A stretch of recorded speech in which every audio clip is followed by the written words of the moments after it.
Hello everyone, आज हम लोग ट्रांसपिरेशन से स्टार्ट करेंगे। ठीक है, तो ट्रांसपिरेशन पुल के बारे में हम लोग देख लिया था, ट्रांसपिरेशन का डेफिनेशन देख लिया था। ठीक है, तो इसमें क्या देखना है, हम लोगों ने एक्चुअली इन द एनाटमी में हम लोगों ने एनाटमी ऑफ फ्लावरिंग प्लांट में हम लोगों ने स्टोमाटा का स्ट्रक्चर भी देख लिया था। ठीक है, both in case of dicot plant and the monocot plant. ठीक है, तो उसमें हम लोग एक चीज़ बस देखेंगे कि transpiration is regulated by the opening and the closing of stomata. ठीक है, सो रेगुलेशन जो होता है, रेगुलेटेड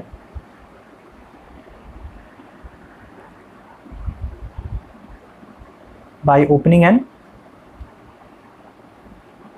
क्लोजिंग ऑफ स्टोमाटा। ठीक है, तो ट्रांसपिरेशन जो है वो रेगुलेटेड रहता है by the opening and the closing of stomata. अगर स्टोमाटा ज़्यादा खुला हुआ है तो ज़्यादा वाटर वेपर्स बाहर जा सकता है, अगर कम खुला है तो कम वाटर वेपर जो है वो बाहर जाएगा और प्लांट जो है वो वाटर रिटेन करके रखेगा। ठीक है, now opening and closing of stomata क्यों होता है?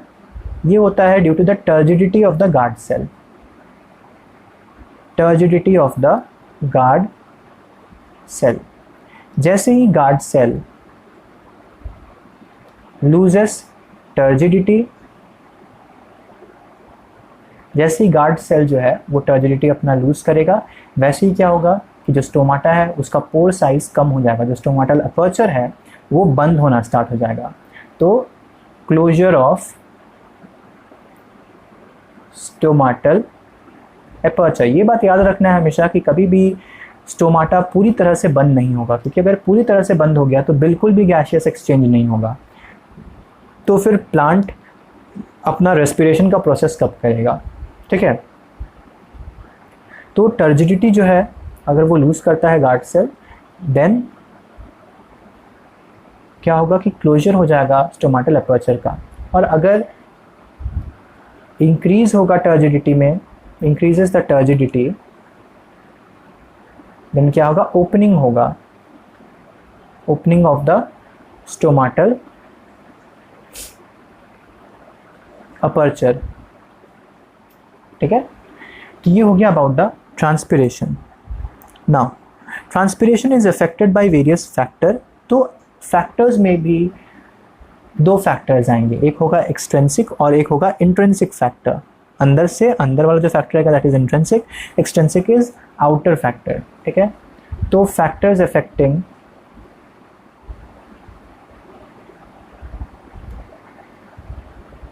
transpiration. So first is the extrinsic factor. Extrinsic factor में क्या क्या आएगा? टेम्परेचर हो गया, टेम्परेचर अगर ज़्यादा है तो वाटर लॉस कुछ ज़्यादा होने लगेगा। ठीक है, वाटर लॉस अगर ज़्यादा होगा तो स्टोमाटा को क्लोज होना पड़ेगा वाटर लॉस को मिनिमाइज करने के लिए। ठीक है, टेम्परेचर होगा, लाइट होगा, ह्यूमिडिटी होगा।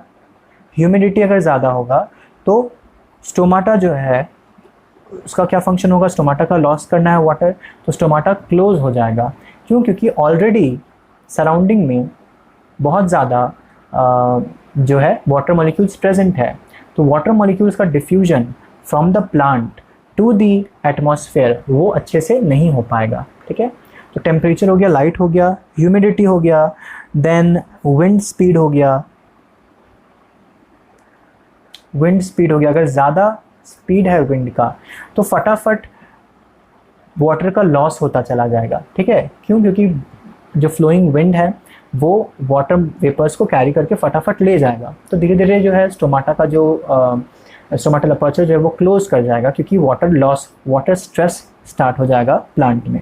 ठीक है, विंड स्पीड हो गया, and then it is the carbon dioxide concentration, concentration of CO2। ठीक है, तो इनिशियली हम लोग ये फिर फोटोसिंथेसिस में देखेंगे कि CO2 का इफेक्ट क्या, टेम्परेचर का क्या इफेक्ट है, हम लोग फिर से देखेंगे इन फोटोसिंथेसिस। तो CO2 जैसे जैसे बढ़ेगा वैसे वैसे पहले स्टोमाटा का जो अपर्चर है वो पहले खुलता है, फिर आफ्टर अ सर्टेन कंसंट्रेशन, जैसे उसका कॉन्सेंट्रेशन और इंक्रीज होता है ना, वैसे जो स्टोमाटल अपर्चर है वो वापस से क्लोज होना स्टार्ट हो जाएगा। ठीक है, तो ये हम लोग आगे वाले चैप्टर में देखेंगे, फोटोसिंथेसिस में नहीं, रेस्पिरेशन में हम लोग वो देखेंगे। तो यहाँ वहाँ पे ये सारा जो फैक्टर्स है, temperature, light, humidity, wind speed और ये सारा कुछ फिर से आएगा, ठीक है। देन इंट्रिंसिक फैक्टर देखते हैं, intrinsic factor affecting the transpiration, ठीक है। सो इंट्रिंसिक फैक्टर में we have the number of stomata. जितना ज़्यादा नंबर ऑफ स्टोमाटा होगा उतना ज़्यादा वाटर लॉस होगा ट्रांसपिरेशन के through. Then percentage of open stomata, ठीक है। तो कितना स्टोमाटा ओपन है उस पर डिपेंड करेगा percentage of open stomata. Water status क्या है प्लांट का, उस पर डिपेंड करेगा, स्टेटस ऑफ प्लांट। कैनोपी के स्ट्रक्चर पे डिपेंड करेगा ना। कैनोपी स्ट्रक्चर का मतलब क्या हो गया कि उसका जो अरेंजमेंट ऑफ लीफ है, ठीक है, उसका अरेंजमेंट ऑफ लीफ किस तरह से है। क्या उसका लीफ का अरेंजमेंट इस तरह से कि उसका जो नीचे वाला लीव्स है, मतलब जो एकदम टॉप में लीफ रहेगा वो एक्सपोज्ड रहेगा सन से पूरी तरह से, और जो उसके नीचे लीफ हैं वो सन से बचे हुए हैं, तो उस केसेस में ऑब्वियसली ट्रांसपिरेशन का जो ट्रांसपिरेशन है उसका रेट कम होगा कंपेयर टू अ ट्री जिसमें कि उसका सारा लीफ हमेशा एक्सपोज्ड है टू द फुल सनलाइट, ठीक है। तो उस तरह का कैनोपी अरेंजमेंट भी डिटरमाइन करता है ट्रांसपिरेशन को, ठीक है, ट्रांसपिरेशन के रेट को। तो ये हो गया। नाउ हम लोग आते हैं about the ascent of xylem SAP, ठीक है। एसेंट मतलब असेंड करना, ऊपर की तरफ जाना, ठीक है। तो ascent of xylem SAP, SAP मतलब क्या हो गया कि जाइलम के अंदर जो लिक्विड मटेरियल रहेगा ना, which is a combination of mainly the water and the inorganic molecule, लेकिन उसमें कुछ कुछ ऑर्गेनिक मॉलिक्यूल भी रहते हैं, क्योंकि कोई एक प्रॉपर ऐसा डिमार्केशन, एक ऐसा बाउंड्री नहीं होता जो कि सेपरेट कर, मतलब बाउंड्री तो है कि जो सेपरेट कर रहा है फ्लोएम एंड जाइलम को, लेकिन ऐसा नहीं रहता कि फ्लोएम में सिर्फ और सिर्फ खाना ही मूव करेगा, ठीक है, ऐसा नहीं होता। फ्लोएम में कुछ इनऑर्गेनिक मॉलिक्यूल जाइलम से जा सकते हैं, और जाइलम में कुछ मॉलिक्यूल फ्लोएम से जो फ्लोएम में जो ट्रैवल कर रहे हैं वो जाइलम में भी आ सकते हैं, ठीक है। तो ascent of xylem SAP, SAP मतलब हो गया कि जो जाइलम के थ्रू मटेरियल फ्लो कर रहा है, water plus inorganic material mainly plus some organic material जो कि फ्लोएम से आया है, ठीक है। तो इसमें हम लोग देखेंगे अबाउट द, हम लोग यहाँ पे तीन चीज़ पे फोकस करेंगे। फिर से वही कोहेजन हम लोगों ने पहले ही देख लिया है कि कोहेजन का मतलब क्या होता है, ठीक है। दूसरा है एडहेशन, तो हम लोगों ने देख लिया कि वाटर के पास दोनों प्रॉपर्टी है, कोहेजन और एडहेशन दोनों का, ठीक है। नाउ एक हम लोग देखेंगे about the surface tension.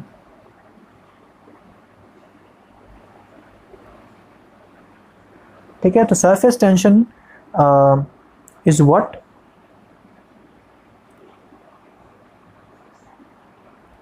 water molecule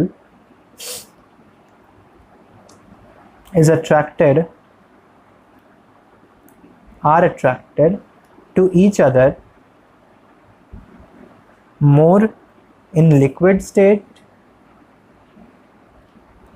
than gaseous state। तो ये एक अप्रोप्रिएट तो डेफिनेशन नहीं हुआ about the surface tension. Basically आप लोगों ने ये किया होगा इन फिजिक्स, आई गेस अभी तक कर लिया होगा अगर फ्लूइड मैकेनिक्स पढ़ा होगा तो सरफेस टेंशन में जो वाटर का फ्री सरफेस होता है ना, उस पर एक वो थोड़ा डिस्टेंडेड होता है, ठीक है। इट्स जस्ट लाइक कि वाटर का जो इनर मॉलिक्यूल होता है, ये मैं आपको बता रहा हूँ, हालांकि मुझे ये बताना नहीं चाहिए, फिजिक्स का पार्ट है ये पूरा कुछ, ये आप लोगों ने ये पढ़ा होगा मुझे लग रहा है जहाँ तक, कि it is attracted by other molecule, आपस में इंटरमॉलिक्यूलर फोर्स ऑफ अट्रैक्शन रहता है। लेकिन जो मॉलिक्यूल इसके सरफेस पे रहते हैं उसके ऊपर कोई भी मॉलिक्यूल नहीं रहता उसे अट्रैक्ट करने वाला, ठीक है। सिर्फ नीचे की तरफ फोर्स लगता है, साइड बाय साइड फोर्स लगता है, लेकिन ऊपर क्योंकि एयर है, एयर वाटर इंटरफेस आ जाता है, जिसके कारण कि इसका जो फोर्सेस है वो इम्बैलेंस्ड रहा, मतलब इस मॉलिक्यूल, ये जो सरफेस वाला मॉलिक्यूल है उस पर फोर्स, जो नेट फोर्स है वो ज़ीरो नहीं हो पाता, ठीक है। तो इस केस में जो सरफेस का जो टेंशन होता है, ये जो है एक जो सरफेस है इसका, ये एक स्ट्रेच्ड मेम्ब्रेन की तरह बिहेव करता है, ठीक है। इसका बेस्ट एग्जांपल है कि जब भी आप एक कोई कंटेनर भरते हो तो आप देखोगे कि जब वो कंटेनर पूरी तरह से भर चुका है, ये सपोज कंटेनर है इस तरह से, जब ये पूरी तरह से पानी से भर जाता है तो ऐसा नहीं है कि जैसे ही पानी से भरा वैसे ये गिरना स्टार्ट हो जाए, ये थोड़ा ऐसा कर्व्ड लाइक स्ट्रक्चर बना देता है।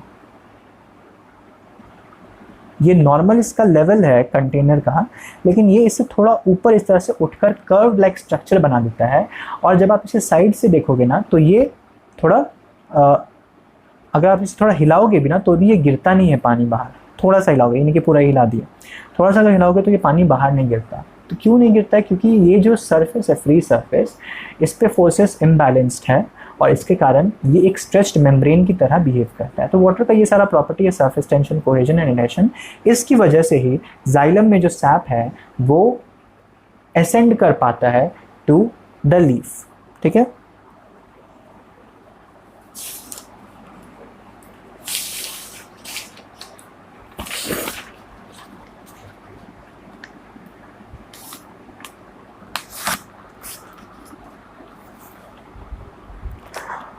ओके, सो कोहेजन जो है वो वाटर को टेंसाइल स्ट्रेंथ प्रोवाइड करता है, ठीक है। कोहेजन नहीं, सॉरी, ये जितने भी थे cohesion, adhesion and surface tension जो है ये वाटर को टेंसाइल स्ट्रेंथ प्रोवाइड करता है। टेंसाइल स्ट्रेंथ मतलब कि जब वाटर को सक किया जाएगा वाया द ट्रांसपिरेशनल पुल ऊपर की तरफ, तो वाटर का जो कॉलम है वो ईजिली ब्रेक नहीं होगा, ब्रेक होता है लेकिन इजीली ब्रेक नहीं होगा, ठीक है। वो आपस में चिपक के रहना चाहेगा एक साथ। तो इससे क्या होगा कि एक फ्लो में वाटर ऊपर तरफ जाएगा, ठीक है। इसका मतलब सिंपल सा है कि अगर एक ट्यूब है इस तरह से, अगर इसमें कंटिन्यूअस ये वाटर का सेगमेंट हो गया, फिर ये वाटर का सेगमेंट हो गया, अगर इस तरह से वाटर मूव कर रहा है इसके अंदर, इस तरह से ये ऊपर की तरफ अगर मूव कर रहा है, ये बीच में इसका खाली स्पेस है जो मैं यहाँ पे ये जो कर रहा हूँ, ठीक है, ये जो डार्क में किया है ये वाटर है, ठीक है, H2O है, ये बीच का is air.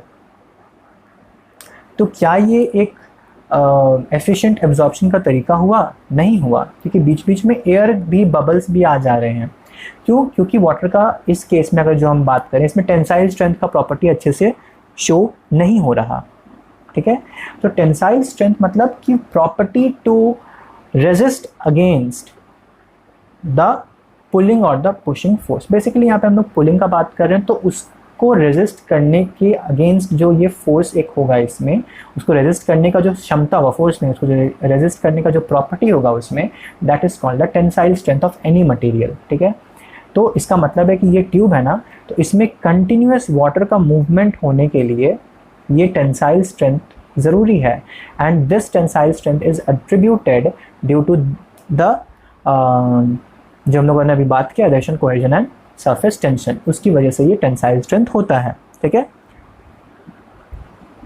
So cohesion, adhesion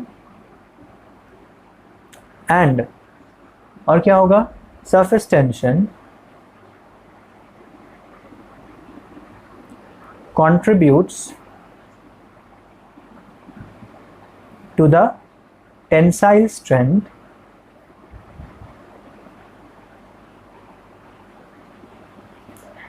plus the capillarity of the water, ठीक है। capillarity of the water. तो इन दोनों प्रॉपर्टी में ये कोहेजन, एडहेशन और सरफेस टेंशन जो है ये हेल्प करता है। फाइन। कैपिलैरिटी मतलब क्या होता है? टेंसाइल स्ट्रेंथ मतलब हो गया कि जो भी पुलिंग फोर्स होगा, जो भी फोर्स एग्जर्ट किया जाएगा उसके ऊपर, वो उस फोर्स को उससे ब्रेक होने से रेजिस्टेड रहेगा, ठीक है। आराम से इतना ब्रेक नहीं होगा वाटर का कॉलम, ठीक है। नाउ कैपिलैरिटी का मतलब क्या होता है? Property to rise in the given tube, ठीक है। कैपिलैरिटी का मतलब क्या होगा, property to rise in the given tube,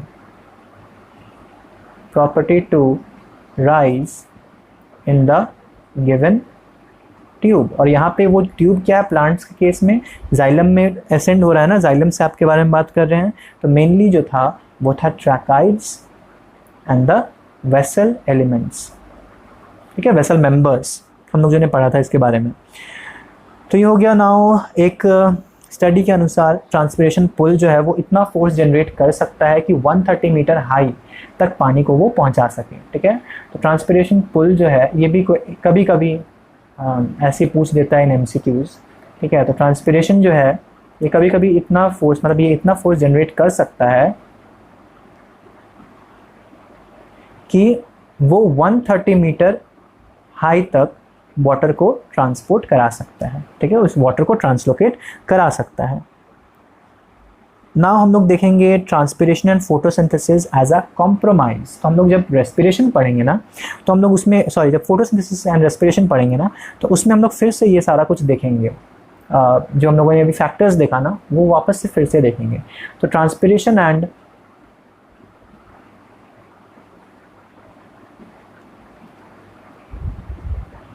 photosynthesis a compromise, ये सारे कुछ में है नहीं ऐसा कुछ, ठीक है, इस सब में अब चैप्टर में अब इसमें कुछ बचा नहीं ऐसा खास। पहला चीज़ तो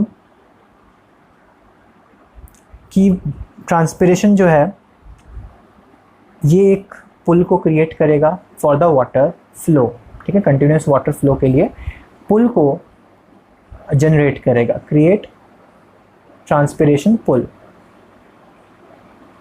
इससे क्या होगा कि फोटोसिंथेसिस के लिए भी वाटर पहुंच जाएगा। अगर ट्रांसपिरेशन पुल नहीं होता तो क्या रूट प्रेशर इतने हाई प्लांट तक, कोई भी अगर बड़ा प्लांट होता तो वहां तक रूट प्रेशर पानी नहीं पहुंचा सकता, ठीक है। तो ट्रांसपिरेशन का काम क्या है कि ये क्रिएट करेगा ट्रांसपिरेशन पुल को, which will ultimately result in the transport of water for photosynthesis as well, ठीक है।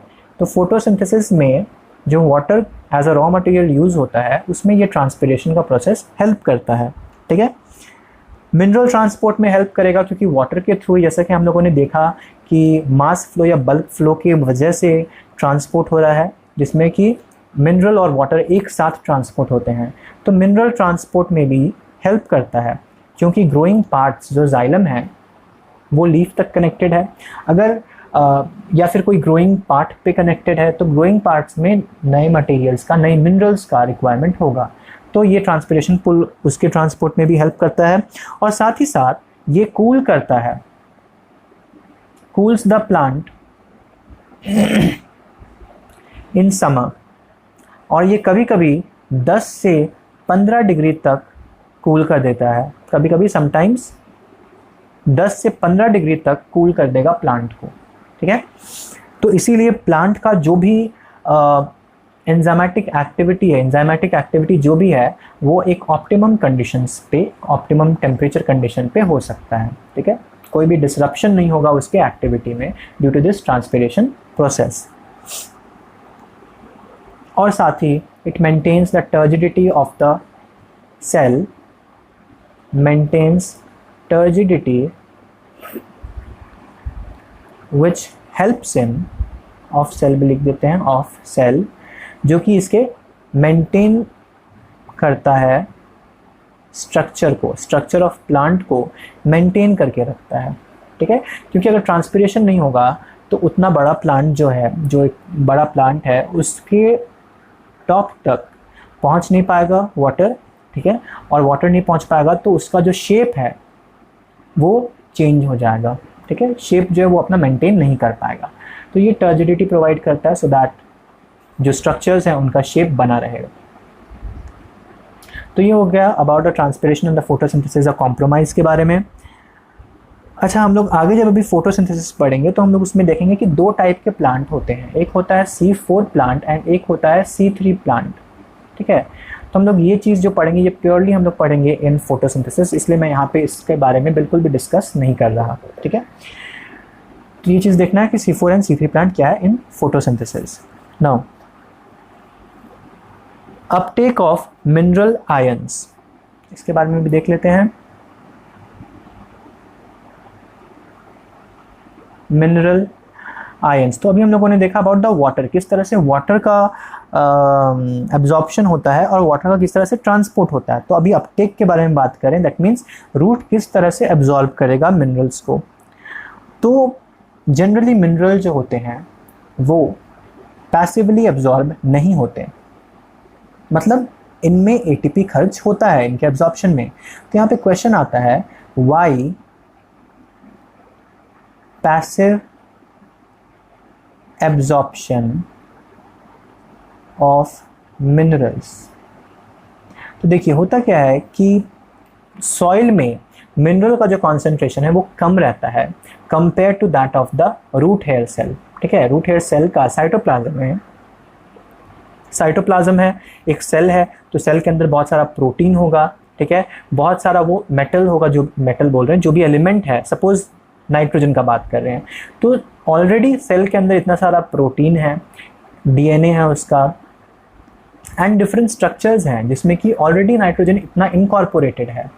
तो नाइट्रोजन ऑलरेडी उस सेल में बहुत ज़्यादा अमाउंट में प्रेजेंट है compare to the surrounding soil, तभी भी जो है एब्जॉर्प्शन होता है from the soil to the cell, क्योंकि अभी भी वो सफिशिएंट नहीं है। ठीक है, सेल के अंदर अभी भी जो उतना अमाउंट है वो उसके लिए भी सफिशिएंट नहीं है, क्योंकि उसे और भी मटेरियल का सिंथेसिस करना है। So why passive absorption is not possible, तो ऐसा तो नहीं हो सकता कि डायरेक्टली बिना एनर्जी का कंजम्पशन किए हुए लोअर कॉन्सेंट्रेशन से हम लोग हायर कॉन्सेंट्रेशन पे आ जाएं, ऐसा तो नहीं हो पाएगा। तो इसीलिए यहाँ पे एनर्जी का रिक्वायरमेंट होता है। तो फर्स्ट जो है दैट इज आयंस जो है concentration in the soil is less than the concentration in root hair cell।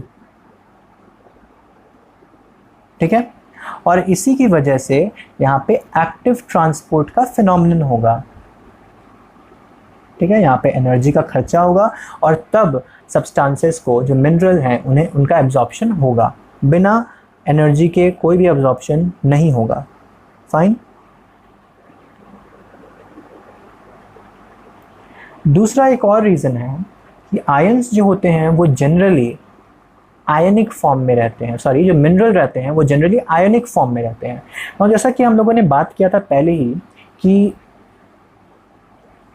Double membrane lipid by layer है, इस तरह से बात किया था ना इस बारे में, सेल मेम्ब्रेन का। तो ये तो हाइड्रोफोबिक पार्ट है, और जो आयंस हैं वो क्या हैं, वो हाइड्रोफिलिक पार्ट हैं। तो ये इसके थ्रू पास कैसे करेंगे। ठीक है, तो इसीलिए मेम्ब्रेन प्रोटीन तो चाहिए ही होगा ना। उसमें दो पॉसिबिलिटी आ जाता है कि फैसिलिटेटेड भी हो सकता है, एक्टिव भी हो सकता है। तो फैसिलिटेटेड में क्या था कि हायर कॉन्सेंट्रेशन से लोअर कॉन्सेंट्रेशन मूवमेंट हो रहा था, लेकिन यहाँ पे क्या हो रहा है, उल्टा होना है। ठीक है, लोअर कॉन्सेंट्रेशन से हायर कॉन्सेंट्रेशन में आना है, देयरफॉर यहाँ पे एक्टिव ट्रांसपोर्ट का काम होता है। ठीक है, सो ये याद रखना है कि आयनिक फॉर्म में था, ये भी एक रीज़न है। फाइन। तो ये हो गया, ये क्वेश्चन है, कभी कभी पूछ दिया जाता है, इंटरनल में बेसिकली पूछता है, ऐसे ही एमसीक्यूज में जनरली ये नहीं पूछा जाता।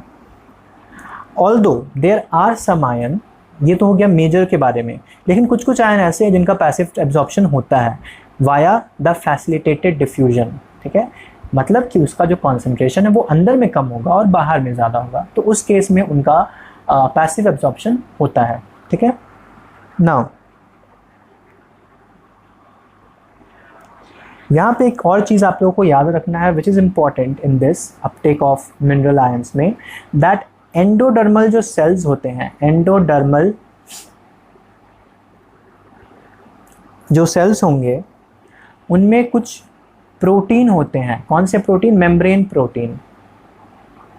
हम लोगों ने पढ़ा है मेम्ब्रेन प्रोटीन के बारे में, और ये कंट्रोल पॉइंट होता है, फाइनल कंट्रोल पॉइंट। क्या चीज का कंट्रोल पॉइंट होगा? टू अलाउ और discard ions to send in the vascular tissue, or here that vascular tissue is xylem. Okay, तो एंडोडर्मल टिश्यू जो है, एंडोडर्मल सेल्स जो हैं, वहाँ उनके जो सेल मेम्ब्रेन है ना, उसके ऊपर मेम्ब्रेन प्रोटीन्स होते हैं। ये मेम्ब्रेन प्रोटीन कंट्रोल पॉइंट होते हैं of the entry of these ions into the vascular tissue, that is the xylem यहाँ पे, ठीक है, क्योंकि जाइलम के थ्रू ट्रांसपोर्ट होगा ना to the aerial part of the plant, leaf तक जाइलम के थ्रू जाएगा। तो ये बात याद रखना है कि एब्जॉर्प्शन तो हो गया in the root hair cell, ठीक है, लेकिन जो फाइनल कंट्रोल होगा वो एंडोडर्मल सेल एग्जर्ट करेगा। एंडोडर्मिस डिसाइड करेगा कि किस सब्सटेंस को कितने अमाउंट में भेजना है इन द जाइलम, ठीक है। तो ये चीज़ आप लोगों को याद रखना है, दैट एंडोडर्मिस जो है वो फाइनली कंट्रोल करेगा कि किसी भी मिनरल एलिमेंट को कितने अमाउंट में कब भेजना है इन द जाइलम, ठीक है। तो ये हो गया अबाउट द अपटेक, ये हो गया अपटेक मतलब एब्जॉर्प्शन। अब हम लोग देखते हैं कि इसका ट्रांसलोकेशन कैसे होगा, ठीक है। So now we are looking at the translocation of,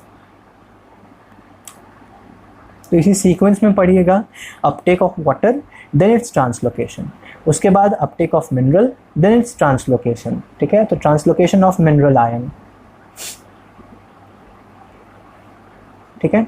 तो इसका दो रीज़न मैंने बता दिया, एक रीज़न कि ये आयनिक फॉर्म में दोनों पॉइंट लिखना है, यहाँ पे मैंने आयनिक फॉर्म वाला नहीं लिखाया है लेकिन यहाँ पे ये लिख दिया हूँ तो लिख लेना है, दैट आयनिक फॉर्म में रहेगा आयंस आर हाइड्रोफिलिक, ये जो अंदर का लेयर दैट इज हाइड्रोफोबिक, तो ये इसके थ्रू पास नहीं कर सकता, ठीक है।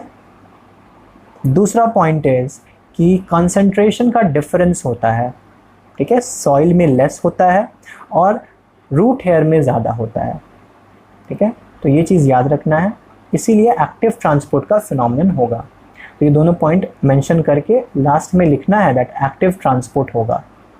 Now translocation of the mineral ions, तो mineral ions now very important thing जो बहुत ज़्यादा पूछा जाता है इन एग्जाम्स, अगर MCQs में मेनली, दैट इज़ आपसे एग्ज़ाम में पूछ लिया जाएगा कि ये सेट ऑफ एलिमेंट्स दिए गए हैं, इस सेट ऑफ एलिमेंट्स में से कौन सा एलिमेंट रेडियली मोबिलाइज्ड होता है या फिर कौन सा एलिमेंट रेडियली मोबिलाइज नहीं होता है। मोबिलाइजेशन का मतलब हुआ दैट अगर कोई पोर्शन है प्लांट का, जैसे अगर एक लीफ है, लीफ का लाइफ अब ख़त्म होने वाला है, ठीक है, लीफ बहुत दिन से है, अब लीफ गिरने वाला है, तो लीफ के गिरने से पहले प्लांट जो है वो कुछ कुछ न्यूट्रिएंट्स को वापस ले लेता है। क्यों उससे ले लेगा? क्योंकि इतना मेहनत से वो एब्जॉर्ब किया है फ्रॉम द सॉइल, बेहतर है कि जो पार्ट उसे हटाना है उसमें से वो सारा मटेरियल वापस ले ले, और जो नया पार्ट वो बनाएगा, फिर से कोई नया लीफ अगर बनाएगा तो उस नए लीफ में वापस से वो मटेरियल डाल दे, ठीक है। सो सबसे पहले आपको याद रखना है that elements most radially mobilized are phosphorus, sulfur, nitrogen, potassium, ठीक है। तो ये सारे जो मटेरियल हैं ये मोस्ट रेडियली मोबिलाइज्ड एलिमेंट्स में आते हैं। मतलब जब भी कोई प्लांट का पार्ट मरता रहेगा तो उसमें से सबसे पहले ये चार मटेरियल फटाक से उसमें से निकल जाएंगे, ठीक है। और जो मटेरियल नहीं निकलेंगे उनका भी नाम याद रखना है, elements not mobilised are basically calcium होता है, ठीक है। और भी होंगे, जैसे कैल्शियम को हम लोग क्यों लिए, क्योंकि कैल्शियम जो है वो स्ट्रक्चरल फ्रेमवर्क बनाता है। आप लोगों ने कैल्शियम पेक्टेट के बारे में पढ़ा होगा इन सेल, आई गेस सेल या बायोमोलिक्यूल्स में पढ़ा होगा about the calcium pectate layer, ठीक है। तो वो दो सेल को, जो दो प्लांट के सेल हैं उनको आपस में फिक्स रखता है, एक साथ चिपका कर रखता है, ठीक है। तो वो कैल्शियम पेक्टेट वहाँ से अलग नहीं हो सकता, क्योंकि वो उस लीफ के स्ट्रक्चर के फॉर्मेशन में ही हेल्प किया है। अब ऐसा थोड़ी है कि लीफ तो गिरेगा ना, तो लीफ के साथ कुछ तो, मतलब लीफ जो सेनेसेंट लीफ है, जो मरा हुआ लीफ है, जब वो नीचे गिर रहा है तो उसका एक स्ट्रक्चर आ रहा है ना नीचे, ना स्ट्रक्चर गिर रहा है ग्राउंड पे, तो वो स्ट्रक्चर भी तो कोई चीज़ से बना हुआ होगा। तो वो स्ट्रक्चर को पूरा नहीं ले सकता, उस स्ट्रक्चर का पूरा एलिमेंट्स को नहीं ले सकते। ऐसे एलिमेंट को सिर्फ लेंगे जो कि आराम से उसमें से निकल जाए without distorting the much structure of that particular organ which here is the leaf. समझ में आया? फिर से बोल रहा हूं कि सपोज ये लीफ है, जस्ट अ मिनट, सपोज ये एक लीफ है ना, इसमें मैंने कहा कि दो सेल आपस में जुड़े रहते हैं बाय अब बीच में एक लेयर रहता है जिसे कहते हैं कैल्शियम पेक्टेट का लेयर, ठीक है। तो ये इसका पूरा स्ट्रक्चर में ऐसे डिस्ट्रीब्यूटेड है, तो ये नहीं निकल सकता। ये सपोज कैल्शियम पेक्टेट है तो ये इसमें से नहीं निकल सकता क्योंकि ये इसका स्ट्रक्चर बनाया हुआ है। लेकिन इसके इस सेल के अंदर, सपोज एक सेल है, इसके अंदर सपोज प्रोटीन है, कुछ कार्बोहाइड्रेट मॉलिक्यूल्स हैं, या फिर कुछ ऐसा मॉलिक्यूल है जिसको कि आप ब्रेक डाउन करके, ये प्रोटीन को आप ब्रेक डाउन करके किस में तोड़ देंगे, अमीनो एसिड में तोड़ दोगे, और फिर अमीनो एसिड को आप ट्रांसफ़र कर सकते हो to the other parts of the plant, ठीक है। तो ये अमीनो एसिड का कंजर्वेशन करेगा, लेकिन साथ ही अमीनो एसिड जो है वो प्लांट का जो सेल है उसके कुछ कुछ स्ट्रक्चर में भी इन्वॉल्व रहते हैं, ठीक है। लिपिड जो है वो भी उसके स्ट्रक्चर में इन्वॉल्व रहेगा। तो ऐसा नहीं है कि हम इसको पूरा अमीनो एसिड को या पूरा प्रोटीन को प्लांट का निकाल सकते हैं, नहीं, पूरा नहीं निकाल सकते, लेकिन उसमें से कुछ निकाल सकते हैं, कुछ नहीं निकाल सकते। That is forming the structural framework. हम उसे एलिमिनेट नहीं कर सकते, मतलब उसे कंजर्व नहीं कर सकते, उसे हमें फाइनली एलिमिनेट करना ही पड़ेगा, ठीक है। तो ये पॉइंट आपको याद रखना पड़ेगा, which is very important point, that elements most readily mobilized are phosphorus, sulfur, nitrogen and potassium, और elements not mobilized are the calcium, ठीक है। और भी अदर एलिमेंट्स होंगे। तो ये हो गया about the translocation of mineral ions. तो इस तरह से ट्रांसलोकेशन होगा, और ये सारा कुछ जो हुआ ये कहाँ से होगा, ये जो हुआ ये सारा कुछ ट्रांसलोकेशन जो हुआ इसका मिनरल आयंस का, ये जो चीज़ हुआ, दोनों कैसे दिखाएं, ये जो चीज़ हुआ ये किस में से हुआ, ये हुआ सेनेसेंट लीफ में से। ये सेनेसेंट लीफ में होगा। Now what is meant bye senescence, ये भी जानना है कि what is meant bye senescence.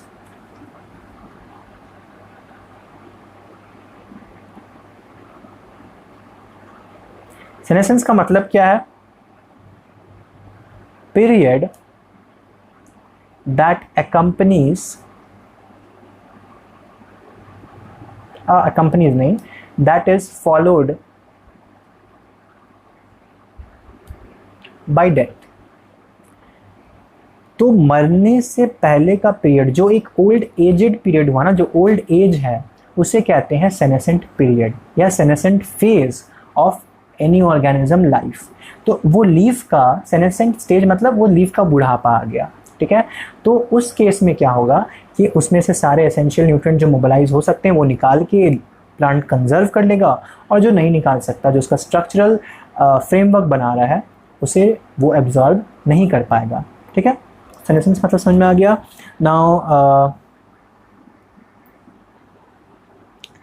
Now एक और चीज़ है, दैट मिनरल का जो मूवमेंट होगा वो बेसिकली फॉलो करता है, इसे क्या कहते हैं, क्या था, सिंक एंड सोर्स, हाँ सिंक एंड सोर्स, ठीक है। सो सिंक एंड सोर्स रिलेशन पे आते हैं, सिंक एंड सोर्स के हम लोग ऊपर आते हैं। So what is meant by sink and source? Source मतलब, समझ में आ रहा है? सोर्स मतलब क्या हुआ? That is the part that provides, simple term में जो कि प्रोवाइड करेगा, ठीक है। और सिंक मतलब द पार्ट दैट टेक्स, ठीक है, प्लांट का वो पार्ट जो लेगा उसे कहेंगे सिंक, और जो प्रोवाइड करेगा उसे कहेंगे source. Now this is very important here that in plants ये जो सोर्स एंड सिंक है ये फिक्स्ड नहीं रहता। इसका बोलने का मतलब क्या है कि अगर हम कहते हैं leaf is the source of food, तो क्या सिर्फ लीफ सोर्स है फूड का? नहीं, leaf is ultimately the source of food, लेकिन कंडीशंस के ऊपर ये मतलब कंडीशंस चेंज होने के कारण ये भी चेंज हो सकता है। तो कैसे चेंज होता है इसका मैं एग्जांपल देता हूँ कि देखिए समर के समय क्या होगा, इन समर क्या हो रहा है कि सनलाइट गिर रहा है, ठीक है, लीफ के ऊपर, लीफ खाना बनाया, ठीक है, और ये इसके रूट्स में स्टोर कर लिया खाने को, और लीफ और जो रूट है वो थिक हो गया एकदम, ठीक है। तो यहाँ से ये खाना बनाकर फूड को ट्रांसपोर्ट किया रूट में, ये फूड जा रहा है नीचे, ठीक है, और स्टोर्ड इन रूट। अब वैसे प्लांट जो कि ठंड वाले एरिया में रहते हैं तो उनमें ठंड के समय में, ठंड स्टार्ट होने से पहले सारे पत्ते गिर जाते हैं, ठीक है, लेकिन तभी भी वो प्लांट मरते नहीं हैं। क्यों? क्योंकि समर के समय ये सोर्स था और इसका रूट जो है वो सिंक था। सिर्फ रूट नहीं, और जो भी पार्ट है, ट्रंक हो गया, उसका ब्रांच हो गया, सारा कुछ सिंक का पार्ट था। तो उसमें से रूट जो है वो भी सिंक का पार्ट था। लेकिन जब विंटर आया तो इसका पत्ता सब तो गिर गया, तो सिर्फ ब्रांचेस बचा है ऐसे ऐसे, और इसका रूट बचा है, ठीक है। सो हियर ये जो रूट है, this would be the source now, क्योंकि ये उतना दिन से समर में पूरा ये खाना स्टोर किया है। तो अब फ्लो ऑफ फूड यहाँ से अब इसके बाकी एरियाज में जो भी इसके ब्रांच हैं वहाँ तक इसका फूड का जो है फ्लो होगा। तो ये अब फूड का फ्लो है, ठीक है। तो ये विंटर के समय में अब ये सिंक हो गया, ठीक है। इसका और भी ब्रांचेस था अलग अलग, इसमें ऐसे लीफ ले लो, ठीक है, डायग्राम बड़ा गंदा है, कोई नहीं। तो समझ में आया? सोर्स एंड सिंक इस तरह से इंटरचेंजेबल होता है प्लांट्स के केस में, ठीक है।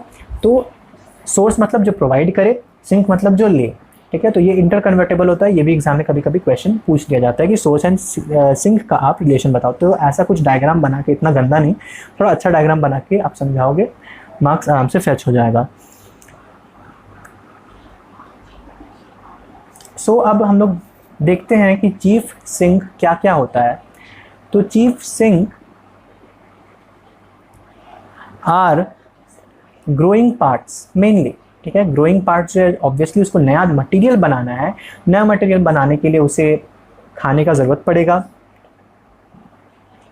Growing parts, apical, lateral meristem, ठीक है। एपिकल मेरिस्टेम, लैटरल मेरिस्टेम, ये हम लोगों ने पढ़ा था in morphology. Then flower, fruit, seed, bud. तो ये सारा जो है ये चीफ सिंक है, मतलब जो भी ग्रोइंग पार्ट होगा वो सारा सिंक होगा, वहाँ पे खाने का ज़रूरत सबसे ज़्यादा है, ठीक है। कोई स्टोरेज ऑर्गन हो गया, जैसे मैंने पीछे दिखाया root as a storage organ, तो कोई स्टोरेज ऑर्गन हो गया तो वो भी सिंक होगा, ठीक है। नाउ अनलोडिंग जो होता है खाने का, अनलोडिंग कहाँ पे होता है? At fine veins ending through diffusion. तो वेन का एंडिंग में जो है डिफ्यूजन के थ्रू खाली होता है। अनलोडिंग मतलब खाली होना, ठीक है, थ्रू डिफ्यूजन और एक्टिव ट्रांसपोर्ट।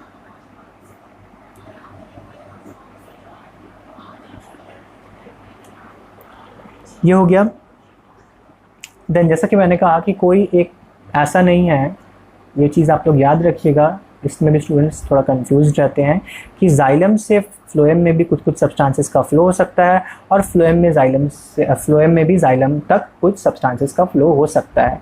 तो जाइलम में मेनली वाटर रहता है प्लस इनऑर्गेनिक मटेरियल रहता है, ठीक है। दिस इज़ द मेजर चीज़ जो कि इसमें प्रेजेंट रहेगा, ये मेजर रहता है जो कि इसमें प्रेजेंट रहेगा, ये मेजर है। लेकिन इसके साथ साथ कुछ ऑर्गेनिक मटेरियल भी प्रेजेंट रहता है जो कि फ्लोएम से आता है, ठीक है, और ये माइनर रहता है, इसमें कम अमाउंट में रहता है। फ्लोएम का अगर बात करें तो फ्लोएम में मेनली क्या रहेगा, ऑर्गेनिक रहेगा मैटर, और ये मेजर रहेगा इसमें, और इसमें H2O प्लस इनऑर्गेनिक सब्सटेंसेस भी प्रेजेंट रहेंगे जो कि यहाँ पे माइनर रहेंगे, ठीक है। Now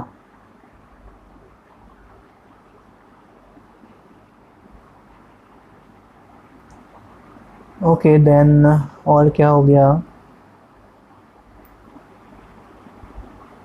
okay. Now phloem transport the flow from source to sink. तो ये तो पहले ही बताया हुआ है, फिर से एक बार बता दे रहे हैं, और तो इसमें आपको ज़्यादा बताने को है नहीं, ठीक है। फ्लोएम ट्रांसपोर्ट पे आते हैं। फ्लोएम ट्रांसपोर्ट,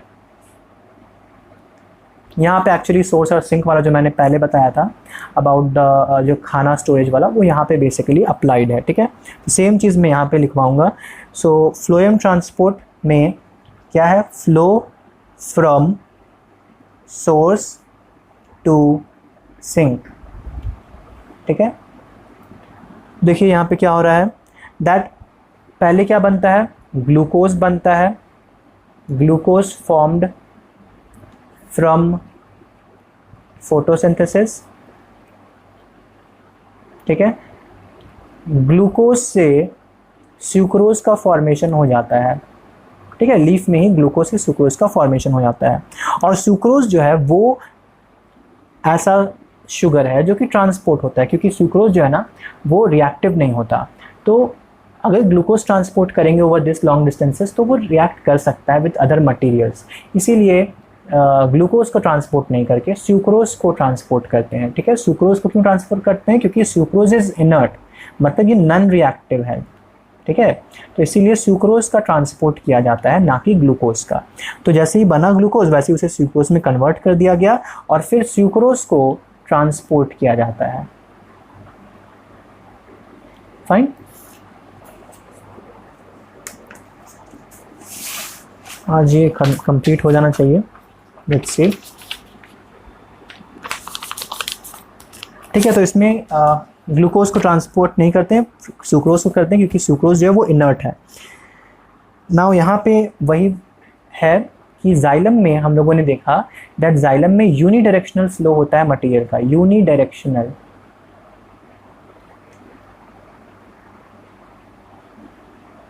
यूनिडायरेक्शनल फ्लो का मटेरियल का, that is from root to leaf या aerial part of the plant. Whereas phloem में बाई डायरेक्शनल होता है। अभी हम लोगों ने देखा सोर्स एंड सिंक वाला, ठीक है, both from leaf to root हुआ और रूट टू लीफ हुआ था, तो इसीलिए बाई डायरेक्शनल होता है। तो इसका मतलब है कि बोथ रूट से लीफ तक भी होगा और लीफ से रूट तक भी होगा, ठीक है। तो ये चीज़ याद रखना, ये तो पहले भी बताया हुआ है। एंड फ्लोएम सैप जो रहेगा, फ्लोएम सैप में कंसिस्ट्स ऑफ, जैसे जाइलम सैप में हम लोगों ने देखा कि मेनली, जैसे ये भी पहले लिखा दिया कि मेनली फ्लोएम सैप में ऑर्गेनिक मटेरियल रहेंगे, कुछ वाटर रहेगा एंड सम इनऑर्गेनिक मटेरियल भी रहेगा, ठीक है। टू बी मोर स्पेसिफिक क्या क्या रहेगा फ्लोएम सैप में, सो फ्लोएम सैप में we have H2O plus sucrose plus some hormones as well and some other sugars भी रहेगा, सम अदर शुगर्स। तो मेनली जो है क्या रहेगा, वाटर एंड सुक्रोज का ही रहता है, ठीक है। तो ये हो गया about the phloem SAP. Now last जो सबसे इंपॉर्टेंट है, अच्छा हम लोगों ने मूवमेंट नहीं पढ़ा, मूवमेंट भी देखना है। तो ये वाला चीज़ बहुत इंपॉर्टेंट है, ये मेनली लॉन्ग आंसरिंग में पूछा जाता है, तो ये वाला चीज़ आप लोग याद रखिएगा। प्रेशर फ्लो और मास फ्लो हाइपोथेसिस, ये लॉन्ग आंसरिंग में फेवरेट आता है, ये क्वेश्चन है, ठीक है, लॉन्ग आंसरिंग का इस चैप्टर से। तो फ्लोएम नहीं, सॉरी, प्रेशर फ्लो और मास फ्लो हाइपोथेसिस, और ये किसके लिए है? ये फ्लोएम के लिए ही है, फ्लोएम में जो ट्रांसपोर्ट हो रहा है ना उसके लिए ही है। तो हम लोग इसको फ्लो चार्ट से करेंगे, ठीक है। तो फर्स्ट क्या होता है, ग्लूकोज जो है सुक्रोज में कन्वर्ट हो जाता है। आप लोग इसे फ्लो चार्ट मतलब ऐसे लिखिएगा, मैं डाउनवर्ड में नहीं जा रहा, ठीक है। ग्लूकोज से सुक्रोज बना, सुक्रोज क्या होता है, आप लोगों ने कंपेनियन सेल्स पढ़ा था मॉर्फोलॉजी में, सॉरी एनाटॉमी में लोग देखा था कंपेनियन सेल्स के बारे में। कंपेनियन सेल्स में ये सुक्रोज को डाल दिया जाएगा, ठीक है। नाउ कंपेनियन सेल से सुक्रोज को सीव ट्यूब सेल्स में डाला जाएगा, ठीक है, सीव ट्यूब सेल्स में डाला जाएगा। तो हम लोगों ने देखा था ना कि फ्लोएम का 4 पार्ट्स होता है, तो उसमें कंपेनियन सेल्स था, सीव ट्यूब सेल्स थे ना। ये कंपेनियन सेल जो सीव ट्यूब सेल्स में डाला ना, ये एक्टिव ट्रांसपोर्ट के थ्रू डालता है, ठीक है। तो एक्टिव ट्रांसपोर्ट के थ्रू कंपेनियन सेल से सीव ट्यूब सेल्स में सुक्रोज का ट्रांसपोर्ट होगा, ठीक है। और ये लिविंग पार्ट था इसका, कंपेनियन सेल भी लिविंग पार्ट था, ठीक है। नाउ अब सीव ट्यूब एलिमेंट से, जो सीव ट्यूब सेल्स है उससे लोडिंग होगा, ये जब डाला इसमें सीव ट्यूब एलिमेंट में, तो इसी प्रोसेस को क्या कहते हैं, लोडिंग कहते हैं, लोडिंग, ठीक है। नाउ अब क्या होगा कि ये होने के कारण, क्योंकि अब सीव ट्यूब एलिमेंट्स में सल्यूट डाला जा रहा है, सुक्रोज क्या है, इट इज अ सल्यूट, तो क्योंकि अब इसमें सल्यूट डाला जा रहा है तो इसीलिए अब कंडीशन जो है वो हाइपरटोनिक हो गया है, हाइपरटोनिक कंडीशन हो गया है, ठीक है। हाइपरटोनिक कंडीशन होने के कारण वाटर का मूवमेंट होता है into the sieve tube elements, ठीक है। तो वाटर कहाँ से मूव होगा, वाटर कहाँ है सबसे ज़्यादा, जाइलम में है, तो H2O from xylem moves to the sieve tube cells of phloem, ठीक है। तो वही जो हम लोगों ने देखा था कि बैलेंस करना पड़ेगा ना, क्योंकि सॉल्यूट का अमाउंट ज़्यादा हो गया है, तो उसे वापस से बैलेंस करने के लिए अब पानी उसमें जाएगा, ठीक है। पानी जैसे ही जाएगा तो क्या होगा, ऑस्मोटिक प्रेशर बढ़ जाएगा। तो अब क्या हुआ कि increase in the osmotic pressure, increase in osmotic pressure, ठीक है।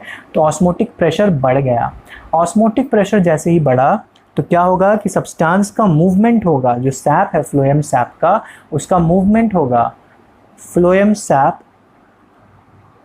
Move to area of lower pressure.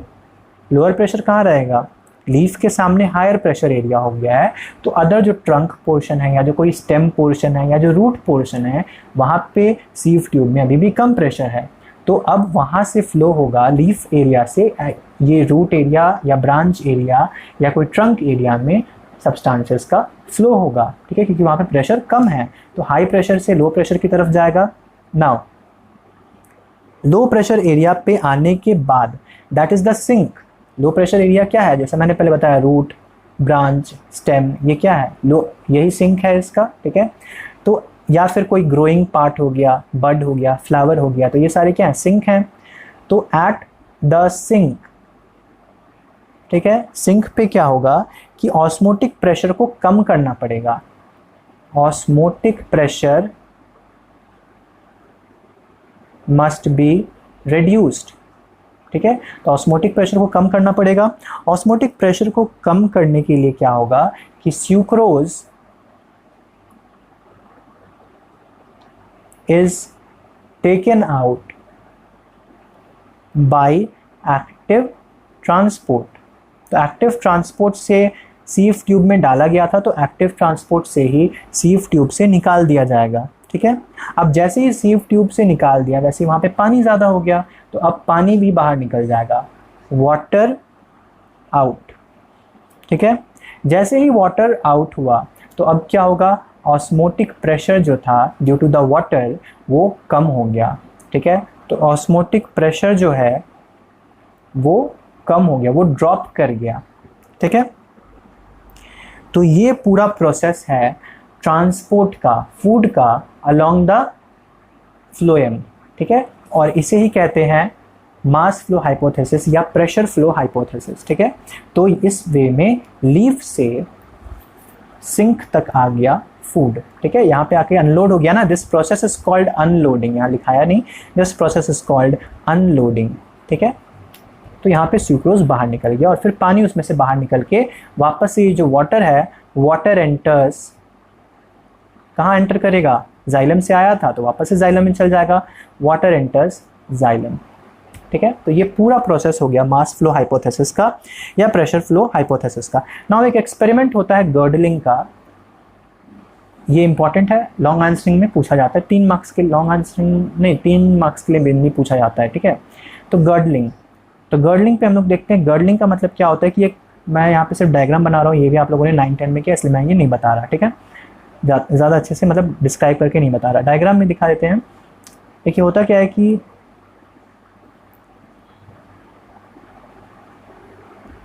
ऐसा अपीयरेंस आ जाएगा पेड़ पे, ठीक है। तो जनरली ये जो प्रोसीजर है ना, ये एक पेड़ को मारने के लिए यूज़ होता है, गर्डलिंग एक्सपेरिमेंट जो है ये एक पेड़ को मारने के लिए बेसिकली यूज़ होता है। तो इसमें क्या होता है ना कि इसका जो फ्लोएम वाला हिस्सा है, ये अंदर का जाइलम पोर्शन को रहने देते हैं, और ये फ्लोएम वाला जो हिस्सा है ना, ये थोड़ा मोटा रहेगा यहाँ, ये जो फ्लोएम वाला हिस्सा है ना, इसे कट करके हटा देते हैं। तो क्या होगा कि फूड जो है, वो जो फूड आ रहा है वो अब नीचे यहाँ पे नहीं आ सकता, पहले आराम से आ रहा था लेकिन अब नहीं आ सकता, क्योंकि इसका खाने का जो जाने का रास्ता है फ्लोएम, उसे हम लोग काट दिए हैं। तो अब क्या होगा कि फ्लूइड जो है वो यहाँ पे एक्यूमुलेट होना स्टार्ट हो जाएगा, ठीक है। तो ये वाला जो पोर्शन है ये फूल जाएगा, बल्ज हो जाएगा, ठीक है, और थोड़े दिन के बाद जो प्लांट है वो मर जाएगा। तो ये गर्डलिंग एक्सपेरिमेंट होता है। आप लोगों ने 9-10 में क्या होगा, एक बार रीड करिएगा, आप लोग को आराम से ये समझ में आ जाएगा, और तो यहाँ पे आ ही गया होगा, ठीक है। तो ये गर्डलिंग का एक्सपेरिमेंट हो गया ना। Last part of this chapter which is the most important part of this chapter. तो यहाँ पे अभी तक हम लोग ने जो किया था वो सारा कुछ हम देखेंगे, ठीक है। तो यहाँ पे मैं पहले दिखा दूँ, सबसे पहले मैं यहाँ पे एक 2-3 चीज़ें लिखा रहा हूँ, वो आप लोग को याद रखना है, ठीक है। Higher DP to lower DP,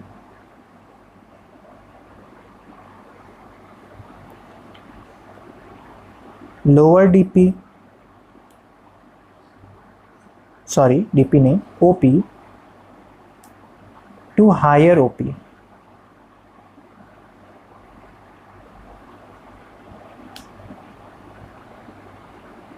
lower DPD to higher DPD, higher या negative, sorry, more negative psi W to lower या more पॉजिटिव या फिर लेस नेगेटिव, बेटर रहेगा लिखना less negative psi W.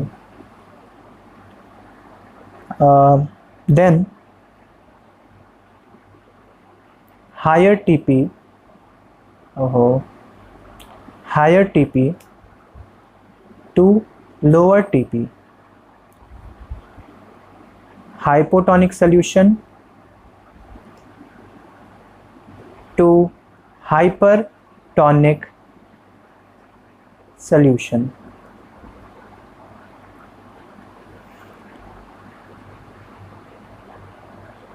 Okay, so this was all about the movement of water.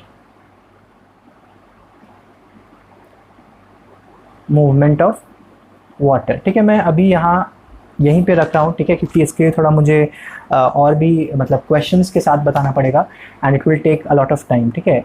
तो हम लोग फिर से एक छोटा सा सेशन क्लास रहेगा, छोटा सा ही, और उसमें हम लोग ये कंप्लीट करेंगे। अभी फ़िलहाल के लिए ये लिख के रखते हैं। नेक्स्ट क्लास में हम लोग सारे का मतलब देखेंगे कि डीपी क्या है, ओपी क्या है, डीपीडी क्या है, सारा कुछ, ठीक है। So that's all for today. Thank you.